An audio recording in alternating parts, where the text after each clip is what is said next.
No vídeo da síntese do ácido hidroxisteárico, eu tive que produzir o ácido peracético para poder realizar a reação. Embora essa reação seja simples, eu precisava calcular a quantidade dos reagentes para obter a quantia desejada do ácido peracético. Normalmente, quando ocorre uma reação direta ou irreversível, uma simples estequiometria pode ser capaz de nos dar a resposta. Mas aqui a gente tem a oportunidade de observar um pouco mais das complexidades envolvidas no desenvolvimento de uma metodologia e temos uma oportunidade de aplicar alguns conceitos de matemática na prática.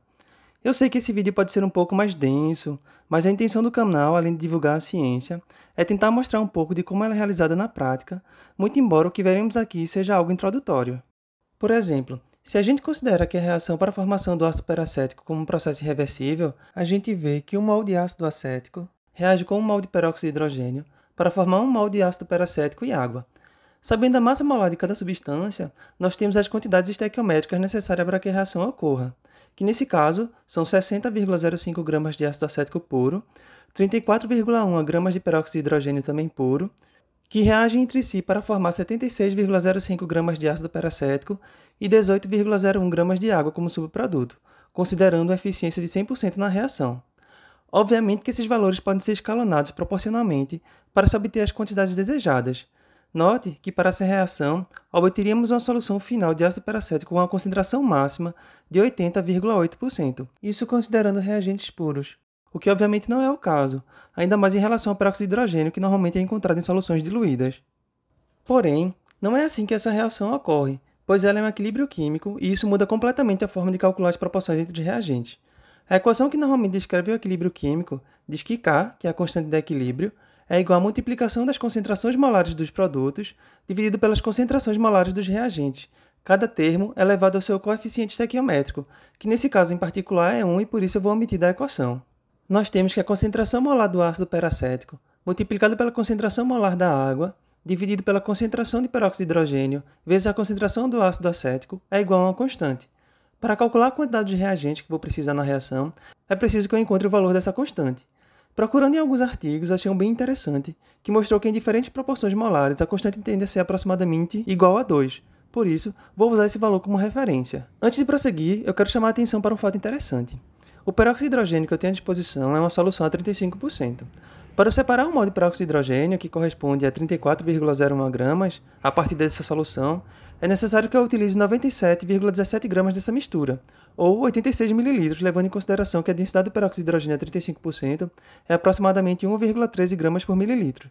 Em outras palavras, em 97,17 gramas dessa solução, eu terei 34,01 gramas de peróxido de hidrogênio puro. O restante é a água, que corresponde a cerca de 63,16 gramas, que dividido pela massa molar da água, encontramos que corresponde a cerca de 3,5 mols de água. O que eu quero dizer com isso tudo é que para cada mol de peróxido de hidrogênio que eu usar, eu estaria adicionando cerca de 3,5 mols de água na mistura reacional. E note que eu estaria desfavorecendo a formação do ácido peracético, pois eu estaria adicionando mais água à solução, sem falar na própria quantidade de água gerada na formação do produto. Ou seja, existe uma proporção ideal que eu devo colocar de peróxido de hidrogênio de modo a otimizar a formação dos produtos. Caso eu coloque mais ou menos a partir de certo valor, eu vou estar prejudicando a concentração final de ácido peracético. Desse modo, eu devo encontrar uma função matemática que me diga o valor da concentração final do ácido peracético em função das proporções molares entre o ácido acético e o peróxido de hidrogênio, dadas as concentrações dessas substâncias. Mas vamos começar devagar. Primeiramente, vamos avaliar a condição inicial. Assim que eu faço a mistura, eu vou ter uma quantidade inicial de ácido acético e uma quantidade inicial de peróxido de hidrogênio, e ainda não terei formado o ácido peracético, mas terei uma pequena quantidade inicial de água, que vem justamente da solução de peróxido e um pouco da solução do ácido acético também. Eu ainda não estou atribuindo valores, pois quero achar uma equação genérica. Com o passar do tempo, a mistura começa a reagir até atingir o equilíbrio. Isso significa dizer que uma certa quantidade X de ácido acético será consumida. Como a proporção é de 1 para 1 entre os reagentes e produtos, a mesma quantidade X de peróxido de hidrogênio também será gasta para formar X mols de ácido peracético mais X mols de água.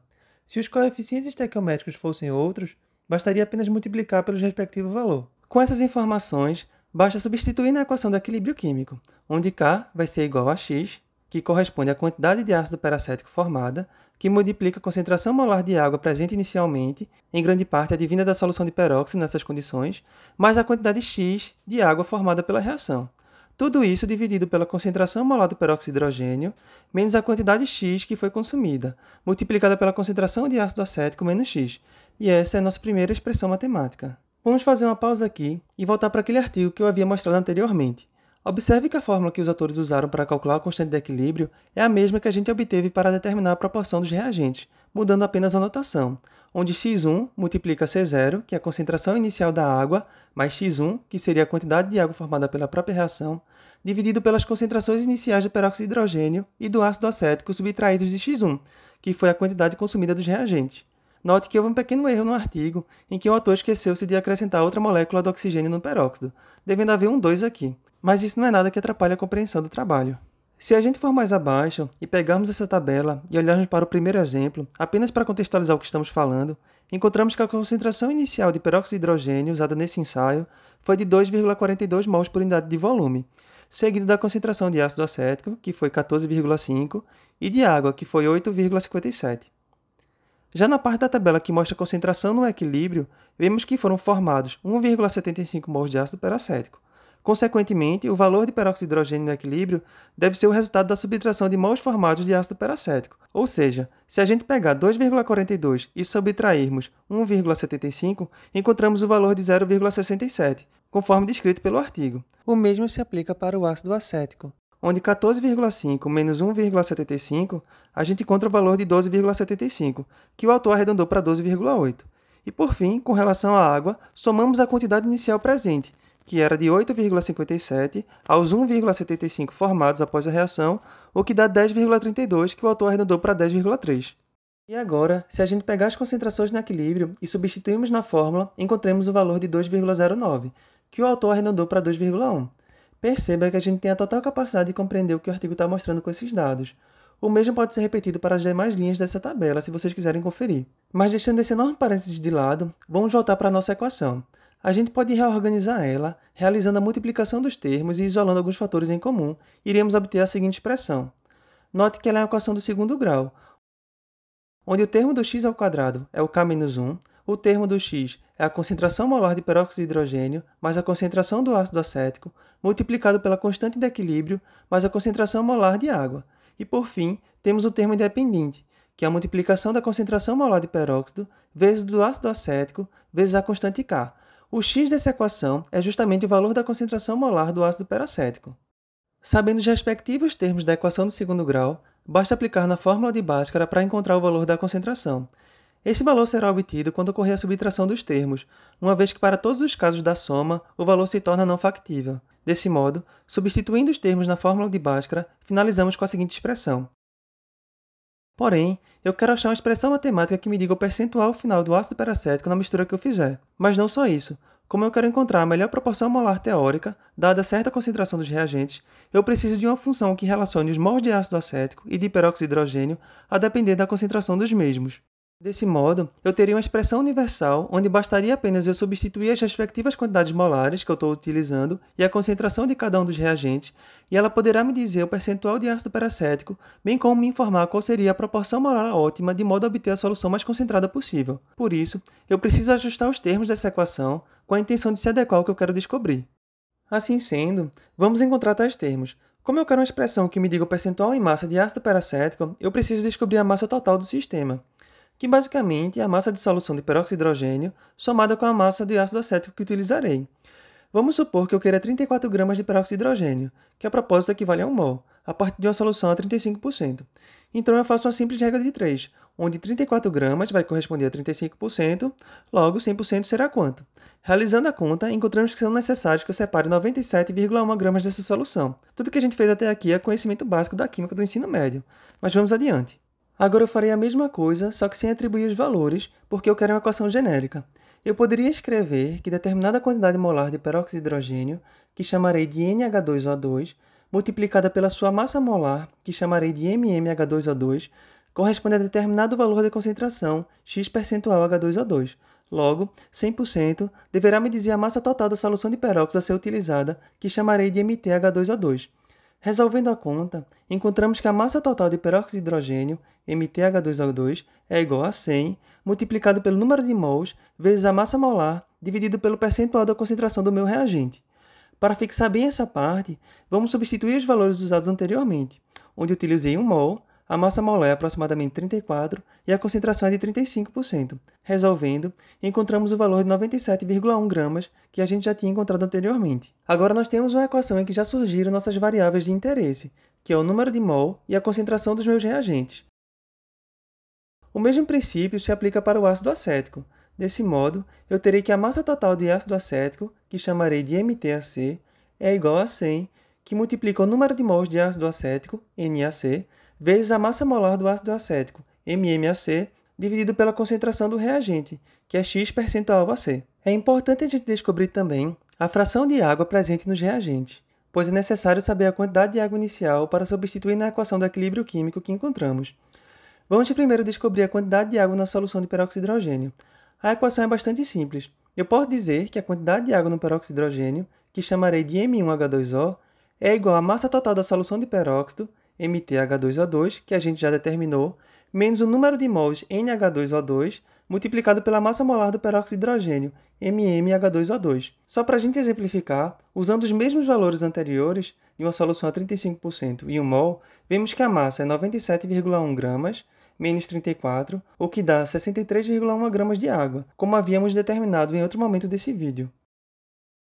Repetindo para o ácido acético, vemos que o teor de água nesse reagente, que chamarei de Me2H2O, é igual à massa total do ácido acético, MtAc, menos o número de mols, NaC, que multiplica a massa molar desse reagente, MMAc. Agora nós sabemos que a massa total de água, que é MtH2O, é igual a M1H2O mais M2H2O. Logo, o número de mols da água, que é NH2O, é igual à massa total de água dividido pela massa molar da água, que chamarei de MMH2O. Para reduzir a quantidade de equações e não ficar algo muito confuso, vou substituir os respectivos termos.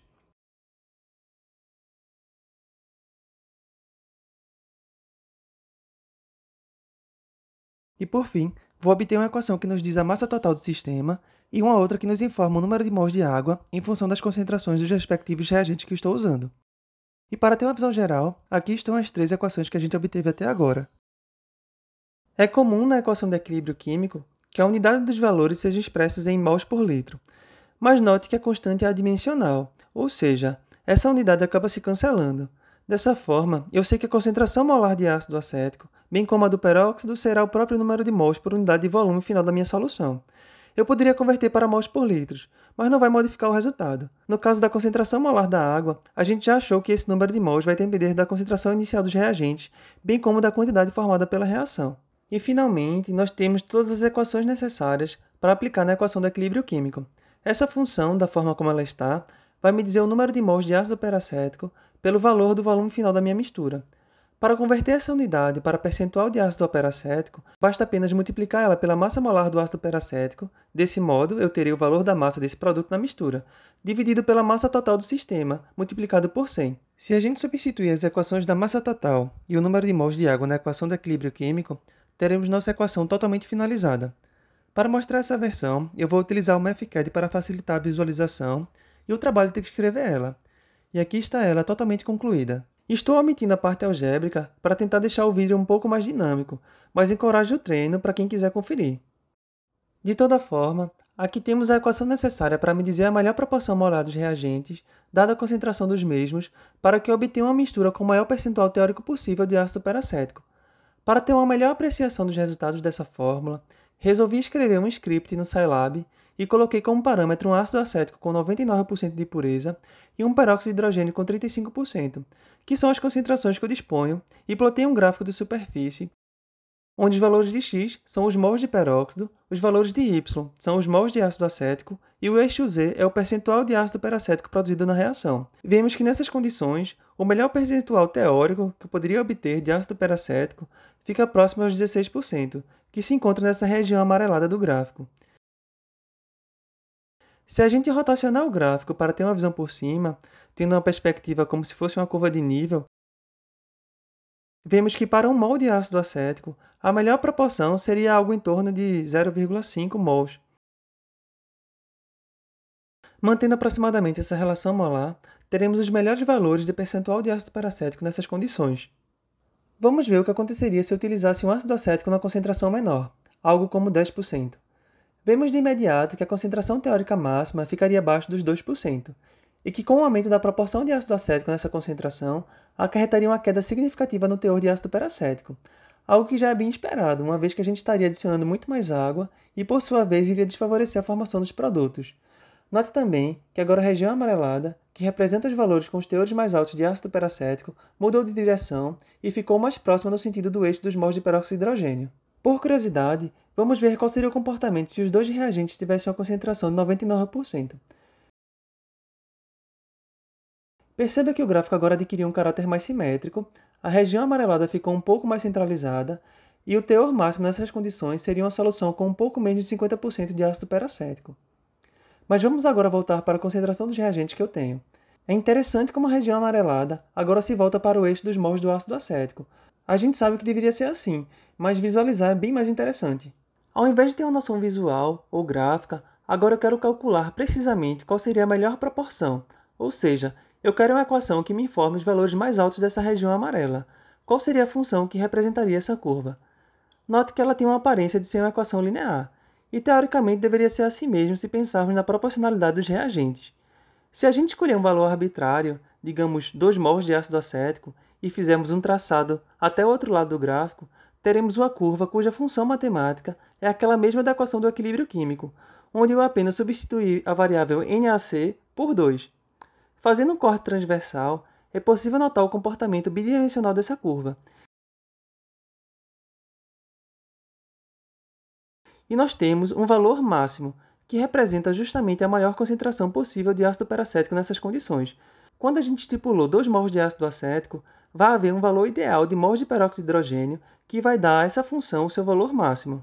A gente sabe pelo cálculo que os pontos máximos e mínimos podem ser encontrados quando derivamos uma função e igualamos essa nova função a zero. A derivada pode ser interpretada como o declive de uma reta tangente à função. Quando esse declive é zero, a reta é paralela ou horizontal ao eixo x, e esse é o ponto de maior ou menor valor.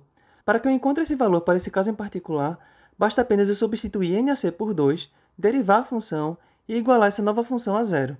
Ao substituir os demais valores das concentrações e da constante de equilíbrio, acabamos com essa equação em função dos mols de peróxido de hidrogênio. Por curiosidade, resolvi plotar o gráfico dessa função e esse é o resultado, que é justamente o mesmo formato daquele corte transversal que fiz na superfície. Assim, basta apenas derivá-la, achar uma nova função e igualar a zero. Para isso, eu vou usar o Mathcad. Nesse caso, eu poderia usar o Scilab ou o MATLAB, mas como eu quero que ela seja resolvida de forma algébrica, para que vocês vejam o formato final da equação, preferi usar o Mathcad mesmo.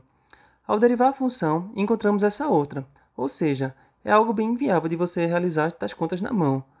Usando o comando solve, que nesse caso corresponde a resolver igualando a zero, eu consigo encontrar o valor ótimo do número de mols de peróxido de hidrogênio, que para essas condições é 0,94 mols. Qualquer variação dos outros termos da equação mudaria essa proporção molar. Se agora pegar esse valor de 0,94 e substituir na equação, vemos que a concentração final obtida é de aproximadamente 15%. Ou seja, para cada 2 mols de ácido acético a 99%, eu vou precisar de 0,94 mols de peróxido de hidrogênio a 35%, com as condições que me proporcionam a constante de equilíbrio igual a 2, ou seja, uma temperatura próxima aos 20 graus Celsius, para que eu obtenha uma solução de ácido peracético a 15%, que é o valor teórico máximo nessas condições. Para que eu não tenha que ficar calculando isso todas as vezes, resolvi criar um programa no MATLAB, bastando apenas eu substituir os valores que eu desejo e ele me dirá todos os resultados. Para conferir se estava tudo ok, eu fui substituindo os valores para aqueles que eu já havia calculado. Cliquei no botão para me dizer a melhor proporção molar de peróxido de hidrogênio, dadas as condições estabelecidas, e de fato vemos que realmente deu 0,94 mols. Colocando esse valor na respectiva caixinha, vemos que o rendimento vai para aproximadamente 15%. Note que se eu der um clique a mais do valor ótimo, a concentração cai, e se eu clicar um valor abaixo, a concentração também diminui, mostrando que de fato essa é a melhor proporção. Se eu colocar um mol de ácido acético, a proporção ideal deve diminuir pela metade, o que de fato ocorre, ou seja, a proporção ótima de reagentes nessas concentrações é de 1 para 0,4 mols de ácido acético e peróxido de hidrogênio, respectivamente, o que vai me dar 0,2132 mols de ácido peracético. Como eu quero 1,5 mols de ácido peracético para a minha reação de hidroxilação, que representa um excesso molar em relação ao ácido oleico, mas eu preferi fazer assim para garantir a total reação, então eu vejo que são necessários 7,03 mols de ácido acético e 3,3 mols de peróxido de hidrogênio. Substituindo no programa, eu encontro que isso corresponde a cerca de 405 ml de ácido acético e 282 ml de peróxido de hidrogênio, que no vídeo eu acabei arredondando para 430 e 300 ml respectivamente. Isso porque eu não tenho como garantir totalmente que a constante de equilíbrio é igual a 2, então eu preferi utilizar esses valores. Apesar da gente ter encontrado a melhor proporção molar entre os reagentes, todos esses cálculos não dizem nada a respeito de quando essa concentração será atingida. Em outras palavras, qual seria o tempo necessário para que esse equilíbrio fosse atingido. Particularmente, eu não vou me aprofundar muito mais nesse tópico, eu apenas comentei para que vocês pudessem ter uma apreciação da complexidade envolvida no estabelecimento de algumas metodologias. Em outro trabalho que eu havia realizado, eu fiz um estudo em que relaciona o tempo em função das diferentes proporções molares. Ou seja, pegue essa equação e acrescente um termo de tempo, somado ao fato que a gente sabe que o peróxido de hidrogênio se decompõe com o tempo. E ao invés de a gente usar o número de mols de peróxido de hidrogênio, eu tive que usar uma função matemática para determinar esse número em função do tempo. Daí, imagine estabelecer a melhor condição, agora levando em consideração todas essas variáveis, e ainda mais se você estiver fazendo um trabalho para a indústria, que irá se beneficiar dessa reação, imagine adicionar um custo financeiro de produção. Tudo isso pode ser equacionado para se encontrar as condições ideais de produção. Mas enfim, todo o trabalho aqui demonstrado pode ser resumido na seguinte prática. Espero que vocês tenham gostado do conteúdo apresentado e tido uma maior apreciação dos conteúdos que muitas vezes a gente vê em sala de aula, de como os conceitos de físico-química, cálculo e programação podem ser usados na prática para que nos auxiliem em algum trabalho que porventura a gente venha a desenvolver. Se você quiser apoiar a pesquisa independente e a divulgação científica por meio do meu canal, você pode fazer doações através da minha chave Pix, que é cienciachave@gmail.com. Toda contribuição é muito bem-vinda e até o próximo vídeo.